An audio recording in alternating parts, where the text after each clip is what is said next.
Nous allons aussi accueillir ceux qui nous accompagnent, mais qui participent, les membres du corps du Christ qui sont avec nous en ligne, y compris ceux qui nous suivent aussi dans les réseaux sociaux. Aussi loin sont-ils.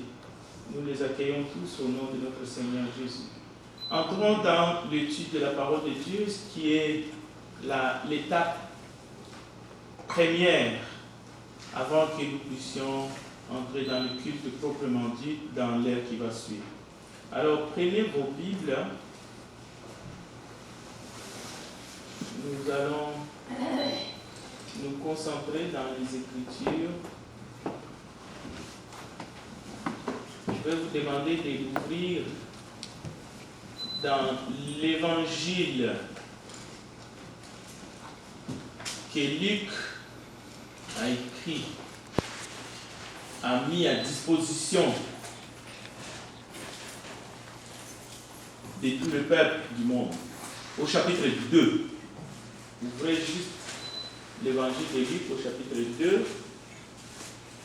Nous allons effleurer à partir du verset 21 jusqu'au verset 51, c'est 30 versets.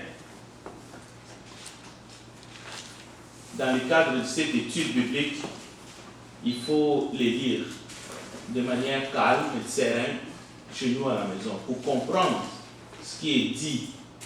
Mais tout à l'heure, nous allons lire notre texte principal. Bien. Alors, l'étude de ce matin, c'est le rôle des enfants, des jeunes, je répète, le rôle des enfants et des jeunes dans l'assemblée de Dieu, sous la loi et dans la nouvelle alliance. Cela veut dire sous la loi et dans la grâce. Alors, nous allons commencer par un texte que je vais citer. Gardez Luc chapitre 2, verset 31 à 51 ouvert. Je vais vous citer les textes qui se trouvent dans Marc chapitre 10, verset 13, que vous connaissez sûrement. On amena à Jésus des petits-enfants, on lui amena des petits-enfants afin qu'il les touchât, mais les disciples reprirent ceux qui les amenaient. Et Jésus, voyant cela, il fit indigné et leur dit, laissez venir à moi les petits-enfants et ne les en empêchez. Et ne les en empêchez pas. Car le royaume de Dieu est pour ceux qui leur ressemblent. Je vous l'ai dit en vérité, quiconque ne recevra pas le royaume de Dieu comme un petit enfant, n'y entrera point. Donc, ce qui se passe ici, on le sait, que Jésus avait déjà choisi les 12. Avait déjà choisi les 12. Parce que ce sont les 12 qui empêchent les petits-enfants de s'approcher ou d'importuner leur maître. Donc, alors, lorsque Jésus avait choisi les 12, parmi eux, il n'y avait aucun enfant mineur. Ça, c'est sûr. Il n'y avait pas un jeune non plus de moins de 30 ans. Parce que dans cette communauté juive, on était enfant très longtemps, jusqu'à 30 ans, où on était encore jeune. À moins que les parents ou qu'on essaie de contourner la loi, mais il n'était pas question pour Jésus de contourner la loi. Donc, cela veut dire que parmi les 12, nous savons aussi qu'il n'y avait aucune femme. Il n'y a aucun doute. On le sait très bien. Mais on sait qu'autour de Jésus, il y a des femmes qui vont jouer un rôle très important. Donc, elles sont là. Elles sont là pour suivre Jésus et pour le soutenir, pour l'accueillir, pour l'aider, tout ce que vous voulez. Mais autour de Jésus, nous voyons dans Marc 10 que les enfants on amène les enfants aussi autour de Jésus. Donc, cela veut dire que, y compris les femmes, y compris les enfants, ils avaient un rôle important autour de Jésus. Jésus nous le démontre. C'était des personnes que Jésus attachait une importance qui n'avait pas de limites. Comme Jésus attachait aussi une grande importance à ceux qu'il a choisis, les 12 principalement, à qui il va confier la grande mission. Donc, cela veut dire autour de Jésus, il y a des personnes de toutes catégories, de tout âge, mais ils ont un rôle spécial auprès du Seigneur. Cela veut dire dans l'assemblée, nous verrons sous la loi, mais aussi dans la nouvelle alliance. Quand on dit dans l'assemblée, on peut dire dans l'église, autour de Jésus-Christ. Donc, c'est les parents qui ont amené les petits-enfants auprès de Jésus. Nous pouvons dire sans se tromper, c'est aux parents, c'est à l'assemblée, c'est aux disciples, c'est aux femmes qui étaient autour de Jésus, qui sont des mères. On peut dire c'est aux parents, et les parents c'est les pères et les mères. À l'assemblée, de jouer un rôle important, de conduire ces jeunes enfants, ces enfants et ces jeunes, des adultes à devenir, de leur transmettre la passion du service du Seigneur, la passion de l'amour de la parole de Dieu. Donc c'est un rôle qui incombe à l'Église, aux parents, aux disciples, de faire ce travail pour que ces enfants, ces jeunes deviennent justement des personnes responsables à qui le Seigneur va confier, ou les apôtres vont confier la grande tâche qui est la mission du salut des âmes dans ce monde. Donc c'est un travail d'équipe. Ça c'est le premier point. Alors nous allons faire marche arrière pour regarder comment ça se passait sous la loi. Et le texte de Luc chapitre 2 verset 21 à 51 que je vous ai donné, nous sommes sous la loi, bien que les textes se trouvent dans le Nouveau Testament. Vous pouvez comprendre ce qui se passe. Si vous l'étudiez à la maison, vous allez voir. Le 8e jour auquel l'enfant devrait être circoncis était arrivé. Il s'agit ici de l'enfant Jésus. Et on parle de sa circoncision.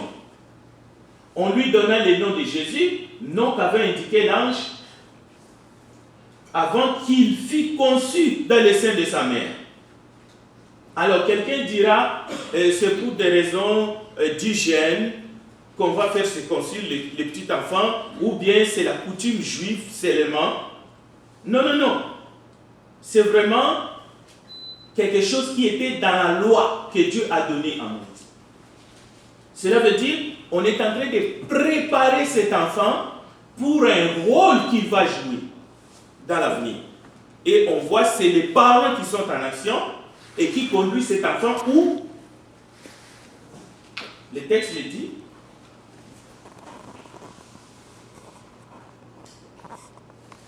Au temple.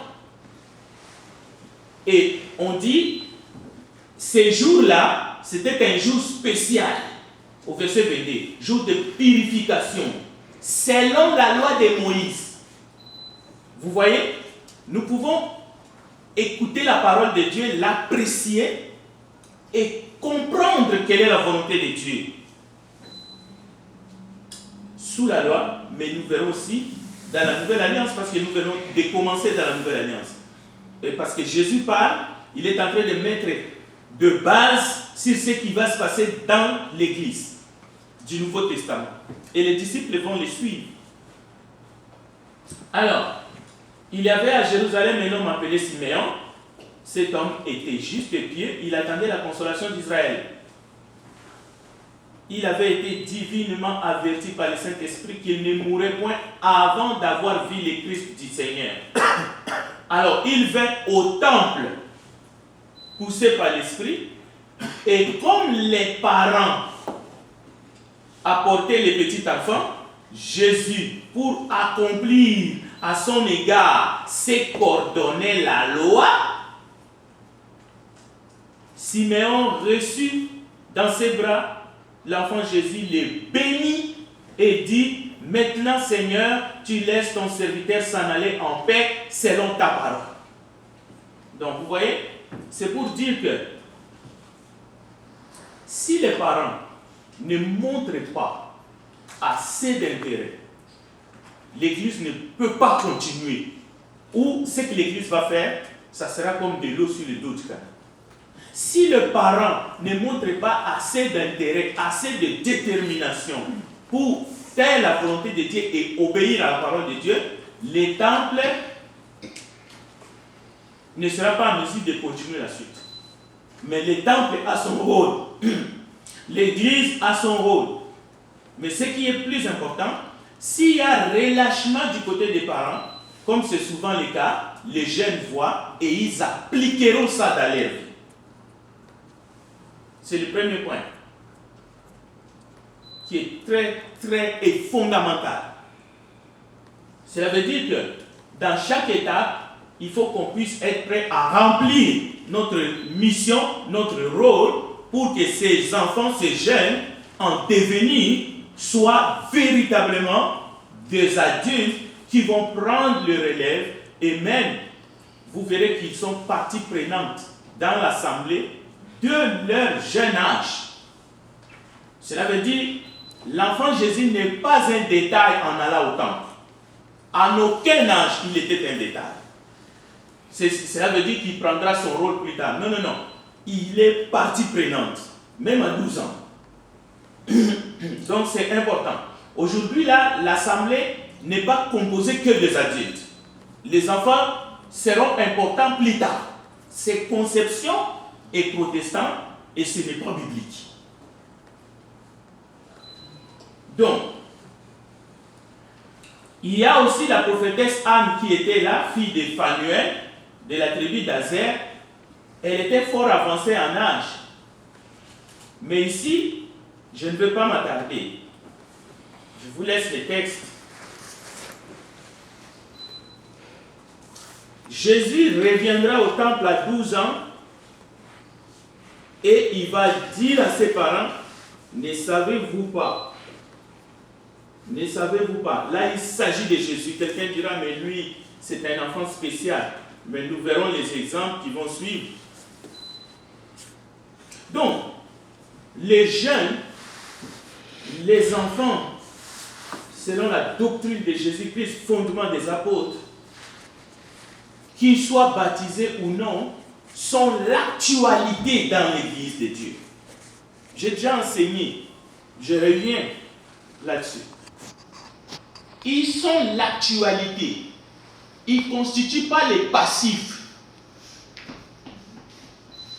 Ils sont l'actualité dans l'Église de Dieu et dans l'Assemblée de Dieu, comme nous venons de voir ici dans les temples. Cela veut dire quoi?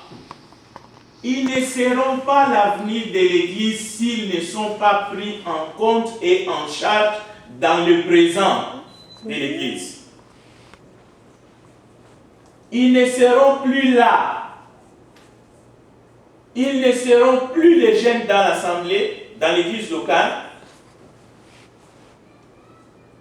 À court et moyen terme, ils seront là s'ils sont et font l'actualité dans le présent. C'est ça l'enseignement du maître. C'est pour cela qu'il a dit non, laissez-les. Et il les a bénis. Et il a même dit, ceux qui ne les ressemblent pas n'entreront pas dans leur obéissance. Donc, ils sont l'actualité. Donc, les meilleurs ambassadeurs de Christ, là on parle des jeunes, pas des enfants. Les meilleurs ambassadeurs de Christ auprès des jeunes qui sont dans le monde, ce sont les jeunes eux-mêmes.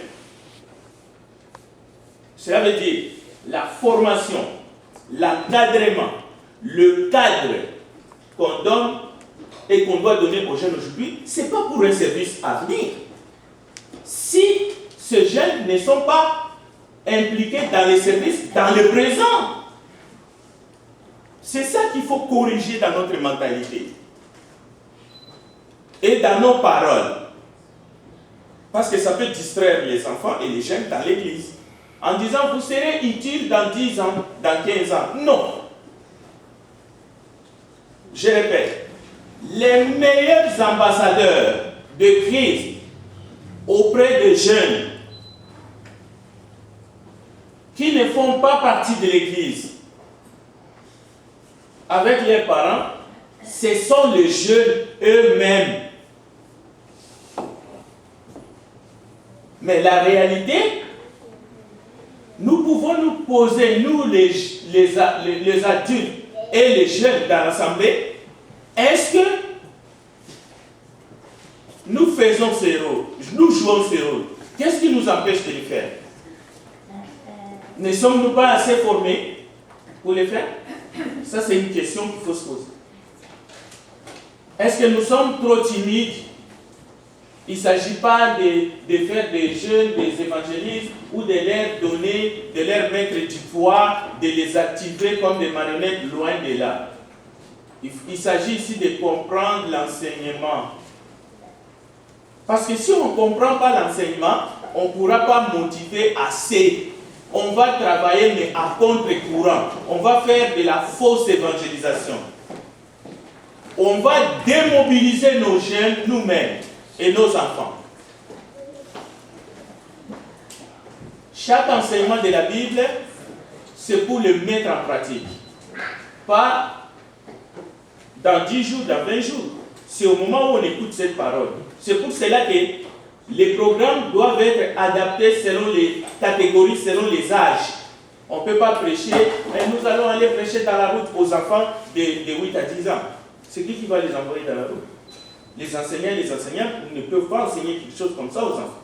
Ils vont leur faire découvrir d'abord l'amour de Dieu, ainsi de suite.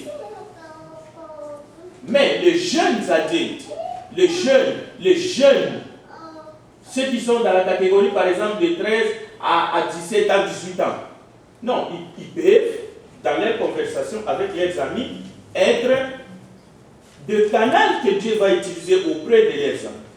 Ça, c'est évident. C'est possible. C'est pour cela que l'Église doit mettre le cadre idéal pour les jeunes où ils peuvent se retrouver avec leurs amis qui ne sont pas peut-être des assemblées locales et la communication va passer. C'est comme ça que les jeunes vont jouer le rôle d'ambassadeurs et des ambassadrices pour Christ. Jeunesse pour Christ. Et non jeunesse pour l'assemblée dans 15 ans, dans 20 ans ou dans l'avenir. Non, ça n'existe pas. C'est jeunesse pour Christ. Maintenant, dans le présent. Nos petits-enfants qui ont 9, 10 ans, lorsqu'ils vont avoir 15, 16 ans, s'ils sont bien préparés, ils sont bien huilés dans des programmes qui sont adaptés. Ils deviendront la jeunesse pour Christ à 16, 17, 18 ans. Donc, ils ne seront pas timides au fait. Donc, je me répète, la jeunesse, nos enfants, c'est l'actualité dans l'Assemblée des Saints. Il est important de considérer des jeunes, au temps présent d'abord. Il ne faut pas les conjuguer au futur. Il est imprudent de considérer que les jeunes seront utiles dans le futur. C'est imprudent, c'est irresponsable. Mais avouons-le, parfois l'Église a du mal à comprendre le rôle, la place de la jeunesse dans l'assemblée locale. Ça concerne beaucoup des assemblées. Alors, nous voulons comprendre à travers les Écritures ce matin, chers frères et sœurs, que le corps du Christ est un corps vivant. Ce n'est pas un syndicat, c'est un corps vivant, avec des membres baptisés, engagés, mais avec des sympathisants, avec des visiteurs de tous âges. Mais, parce que l'Église est un corps vivant, tous ces éléments de tous âges sont actifs.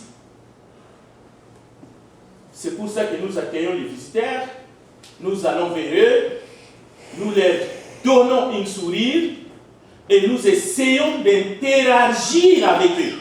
La même chose avec nos enfants, avec nos jeunes dans l'assemblée. Non, ce ne sont pas des éléments qui sont endormis. Et il y a une catégorie d'âge qui s'active, qui font tout. Vous avez remarqué, nous avons l'implication des jeunes presque dans tout ce qui est fait comme service dans l'Église. Dans les prières, dans les méditations, dans tout. En tout cas, les jeunes qui sont là, qui se montrent, qui ont envie et qui sont bien encadrés, l'Église c'est un corps uni, mais vivant. Donc voilà les vrais messages. Et c'est là que nous voulons y aller ensemble. Le corps du Christ est composé de toutes les catégories des âges. On trouve des aînés, on trouve la jeunesse, mais cette jeunesse est comprise, par exemple, pour être concret, c'est de 20 à 49 ans. C'est de 20 à 49 ans. Il y a des jeunes, mais il y a des jeunes adultes. À partir de 50 ans, on commence à dire que oui, par rapport à l'âge, on peut parler de la maturité. Ça, c'est mieux que par rapport à l'âge. Et nous avons nos aînés, qu'on peut appeler même des sages, à cause de leur expérience. Alors, nous avons des enfants, là aussi, toutes catégories, depuis les garderies. Alors, nous avons besoin de programmes, nous avons besoin d'un cadre idéal. Et un cadre idéal, c'est quoi? C'est un cadre où règne l'amour, c'est-à-dire que où les enfants, les jeunes voient qu'ici, il fait bon à vivre. D'abord, par l'exemple des adultes, des aînés, où on peut servir le Christ, mais dans la paix, dans le respect mutuel les uns les autres. Si les jeunes voient qu'on se marche dans les pieds, qu'on est en tiraillement, des querelles interminables, méfiez-vous. Vous pouvez leur donner de terrain de basketball, vous pouvez leur donner des jouets. Je vous dis, ces enfants sont détruits. Par qui? Par nous. Mais si le cadre est idéal, l'enseignement est correct, ces enfants, avec une bonne formation, de bons programmes, ils deviendront des adultes compétents, équilibrés, pour servir le Seigneur, respectueux. Ils vont servir le Seigneur dans l'humilité, mais en respectant la doctrine. Parce que si la doctrine est tordue, dans un milieu, comme dans certains milieux, l'enfant, comme j'ai vu des jeunes, Bible à la main, devant le métro, mais un jeune de 17-18 ans, mais qu'est-ce qui sort dans sa bouche? La fausse doctrine. Il parle la langue. Il parle la langue. Dans Jacques Coutu, il ne laisse personne passer. Je vais te parler de l'amour de Dieu. Mais ce qui sort dans sa bouche, c'est la fausse doctrine. C'est un enfant qui est en train de distiller du poison. Mais, dans son innocence. Pourquoi? Pourquoi? Posons-nous la question. Bon. Voici notre texte du jour. La jeunesse de 20 à 49 ans. Romains chapitre 12. Romains chapitre 12. J'aimerais que quelqu'un nous lise le verset 7 à 10, s'il vous plaît. Un frère ou une sœur qui trouve rapidement. Romains 12, 7 à 10.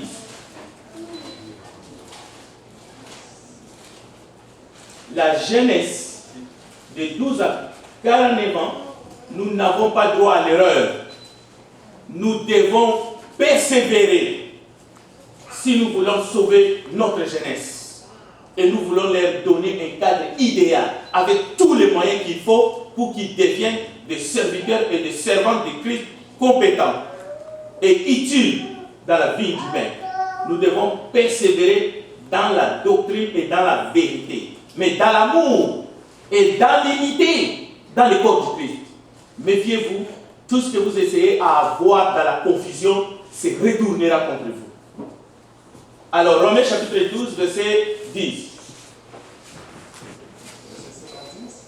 Romains 12, 7 à 10.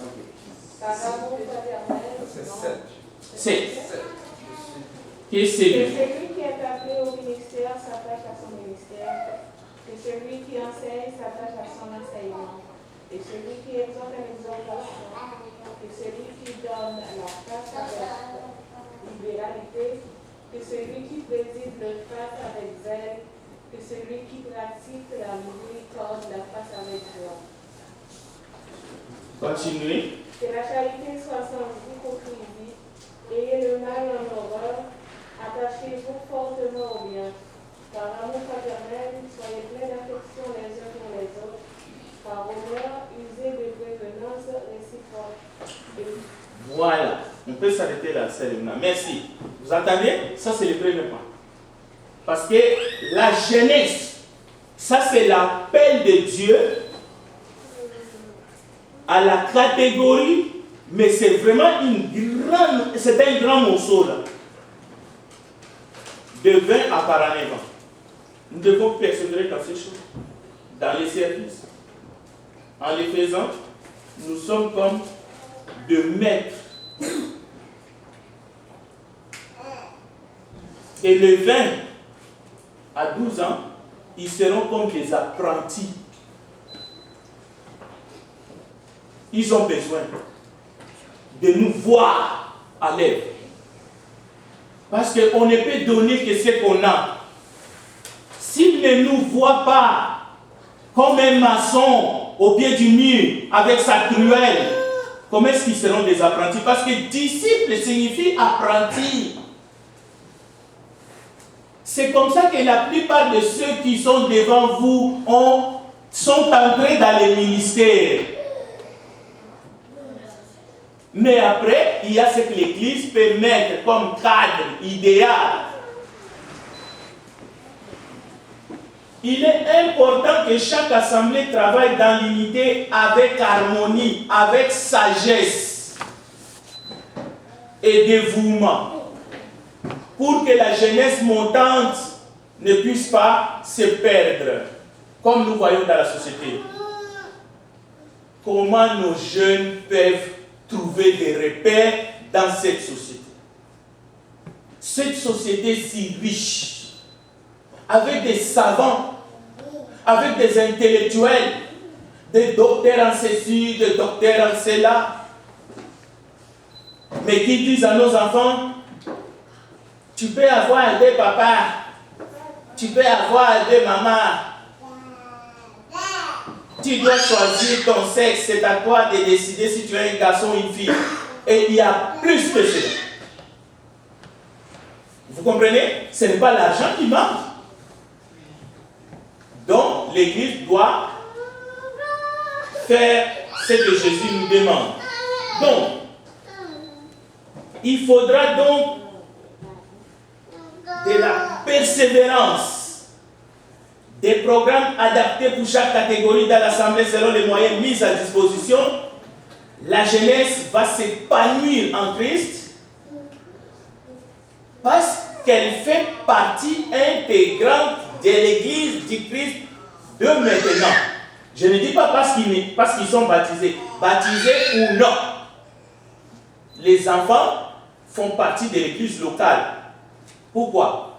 Parce qu'ils ont accès à la formation. Ils sont encadrés par les parents et par l'église. La société fait aussi sa part. On ne va pas dire que tout est faux. Tout ce que la société donne est mauvais. Non. Nous ne sommes pas aussi méchants pour dire des choses comme ça. Mais il y a quand même là où le bas blesse. Et nous devons dire la vérité. Alors, pour l'Église, un texte qu'il faut étudier à la maison, c'est Éphésiens 4. Aussi. Il faut ajouter ça avec Luc chapitre 2. Je vous exhorte donc, moi prisonnier dans le Seigneur, de marcher d'une manière digne de la vocation qui vous a été adressée, en toute humilité et douceur, avec patience, vous supportant les uns les autres avec charité. À partir du verset 3, le cadre idéal commence ici. Avant toute autre disposition que l'Église doit mettre en place en faveur des jeunes, vous efforçant de conserver l'unité de l'esprit par les liens de la paix. Un couple peut être riche, milliardaire, mais lorsque ces deux tourtereaux, je lis dans Éphésiens chapitre 4 au verset 3, lorsque ces deux parents décident de détruire les liens conjugaux par le divorce, si vous pensez que vos millions changeront quelque chose, alors vous êtes plus intelligent que Dieu. C'est la même chose. Si l'Église ne s'efforce pas de conserver l'unité de l'esprit par les liens de la paix, parce qu'il y a un seul corps et un seul esprit, comme aussi vous avez été appelés à une seule espérance par votre vocation, sachez que vous êtes en train de... Vous risquez de s'aimer dans le vent.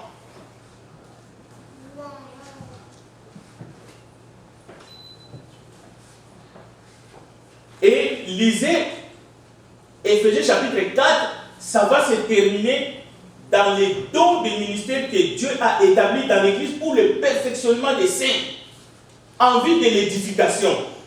Et cette édification, justement, les jeunes, les enfants, et qui sont là, qui grandissent, en font partie. Malheureusement, il arrive que nous considérons la jeunesse, ou nous ne la considérons pas, nous faisons abstraction, là où la jeunesse attend de nous plus. Nous faisons comme des pharisiens qui étaient prêts à payer la dîme de la menthe, qui étaient prêts à filtrer le moucheron, mais à avaler les champs. C'est-à-dire notre conduite, notre engagement dans l'Église est inexistant, mais nous voulons que les enfants s'engagent plus que nous. Non. Nous devons nous réveiller de notre sommeil. Les enfants ont besoin de nous voir à l'œuvre. L'enfant a besoin d'aller dans l'adoration du dimanche matin, le père n'est pas disponible. Et l'enfant doit rester à la maison. L'enfant veut rencontrer ses amis, jouer avec ses amis. Dans l'assemblée, non, les parents, aujourd'hui on ne va pas aller. Je suis trop fatigué. Au travail, j'ai beaucoup travaillé. Ça, c'est des choses qui sont vraies, mais ça, c'est rien. Il y a des exemples encore plus graves. C'est très encourageant, chers bien-aimés, lorsque dans une assemblée, la jeunesse est active. Lorsque nous sommes réunis ici dans une étude biblique, mais il y a des classes bibliques de toutes catégories des âges. Les enfants sont en train d'apprendre avec leurs aînés, avec leurs grands frères, leurs grandes sœurs, selon leur âge. Mais dans des salles en bas. Mais parfois, on a tout le monde ici. Nous pensons que c'est ça l'idéal. Pourquoi? Par manque de personnalité, des adultes capables de prendre ces tâches-là. C'est pour ça que nous lançons l'appel. Et nous acceptons la prise de conscience des frères et sœurs, de la grande jeunesse que nous avons dans cette assemblée. Donc, Dieu est tout-puissant. Nous devons lui faire confiance. Nous ne devons pas nous laisser abattre par le pessimisme. Mais nous devons faire confiance en Dieu. Nous devons confier à Dieu la destinée de nos enfants, de nos jeunes filles, de nos jeunes garçons dans l'assemblée. Mais dans cette société, ce n'est pas parce que nous disons ce qui se passe dans la société que nous sommes découragés. Non, Dieu est tout-puissant. Ça veut dire que nous pouvons travailler pour cette jeunesse. Nous pouvons sauver la jeunesse. Nous pouvons aider cette jeunesse au moins à avoir de l'espérance. Parce que c'est ça qui fait que les jeunes d'aujourd'hui, ils manquent d'espérance. Ils ne croient plus à l'avenir, même à leur propre avenir. Quand ils regardent, ils disent, mais où est-ce qu'on s'en va droit dans le mur? Mais par la faute de qui? Posez-vous la question. Pourquoi notre jeunesse a perdu toute espérance? De quelques-uns, la faute c'est la faute des autres et pas vous. Donc, une des vertus principales de la jeunesse chrétienne consiste de ne pas les laisser tomber dans le pessimisme. Nous devons croire à la puissance de Dieu et agir ensemble. La même chose quand nous prêchons l'évangile, même si les gens ne répondent pas, qu'est-ce que nous disons? Nous avons jeté les grains, Dieu lèvera la moisson. C'est lui qui fait lever la moisson. Ce n'est pas moi, ce n'est pas toi. La même chose avec nos enfants. Cela veut dire n'abandonnons pas.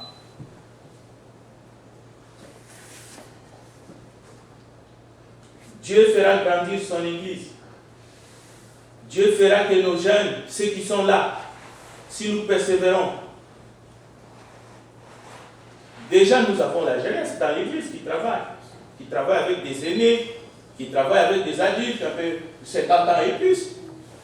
Sans eux, je ne sais pas comment on ferait.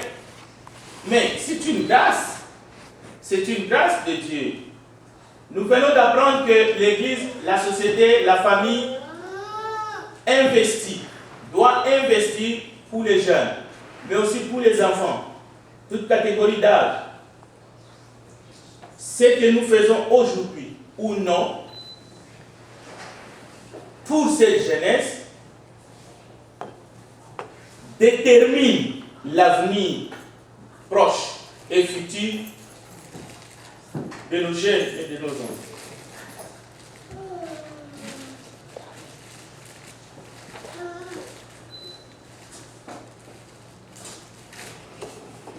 Si nos cœurs sont remplis de l'amour de Dieu, si nos cœurs sont remplis de l'Esprit de Dieu, de l'esprit de service, c'est ça que nous allons transmettre aux générations futures. Que Dieu bénisse sa parole. Je ne veux pas m'étendre encore.